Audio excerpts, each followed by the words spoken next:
بسم اللہ الرحمن الرحیم۔ ایک ایسا رشتہ، ایک ایسا قیمتی اور نایاب تعلق جس کے جیسا کوئی بھی اور رشتہ مرد کے لیے اہم نہیں۔ مرد جیسا بھی ہو مگر بیٹی کے معاملے میں بہت کمزور اور بے بس ہو جاتا ہے۔ بیٹی کو اللہ کی رحمت کہا جاتا ہے کیونکہ بیٹی جس گھر میں پیدا ہوتی ہے تو اللہ اس گھر میں برکت ڈالتا ہے۔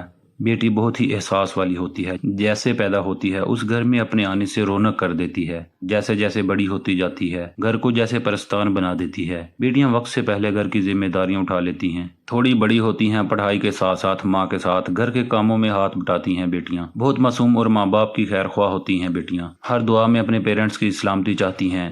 یہ بیٹیاں وہ رشتہ ہے جو ماں باپ کو گھر سے نہیں نکالتی، یہ ماں باپ سے حصہ نہیں مانگتی، یہ ماں باپ کو ذلیل نہیں کرتی اپنے شوہر کی وجہ سے۔ یہ تو ماں باپ کی وجہ سے زہر کا گھونٹ پیتی ہیں۔ سب سے زیادہ قربانیاں بیٹیاں دیتی ہیں۔ سب سے اول تو یہ بیٹیاں ماں باپ کی مرضی سے شادی کرتی ہیں۔ لازمی نہیں والدین غلط فیصلے کرتے ہیں، مگر کسی کی خوشیوں کو نظر انداز کر کے والدین اپنی انا کو آگے کر کے بیٹی کو دوسرے گھر بھیجتے ہیں۔ یہ کام زہر پینے جیسا ہے جو کہ بیٹی پیتی ہے اور وہاں جا کر ایسے شخص کے ساتھ زندگی گزارتی ہے جو نہ تو اس کا صاحبان بنتا ہے نہ ہی اس کا دوست بنتا ہے۔ یہ بیٹیاں بہت معصوم ہوتی ہیں۔ پتہ ہے ہر لڑکی کا خواب شادی ہوتا ہے، مطلب لڑکی کی خوشی کا دن وہی ہوتا ہے جس دن وہ شادی کرتی ہے، اور اسی دن بیٹی کی جب رخصتی ہوتی ہے وہ بچوں کی طرح روتے ہوئے جاتی ہے، کیونکہ اس کے لیے سب سے مشکل اور اذیت ناک کام اپنے والدین اور اپنے گھر کو چھوڑنا ہوتا ہے۔ کاش کوئی سمجھ سکے کہ اس رحمت کے بھی حقوق ہیں ہم پر، اور اس کے بھی کچھ خواب ہیں جو ہمیشہ کسی نہ کسی صورت ادھورے رہ جاتے ہیں۔ امید کرتا ہوں دوستو یہ ویڈیو آپ کو پسند آئی ہوگی۔ اس طرح کی مزید ویڈیوز کے لیے چینل کو سبسکرائب لازمی کر لیں تاکہ ہماری ہر لیٹسٹ ویڈیو آپ تک بر وقت پہنچتی رہے۔ جزاک اللہ۔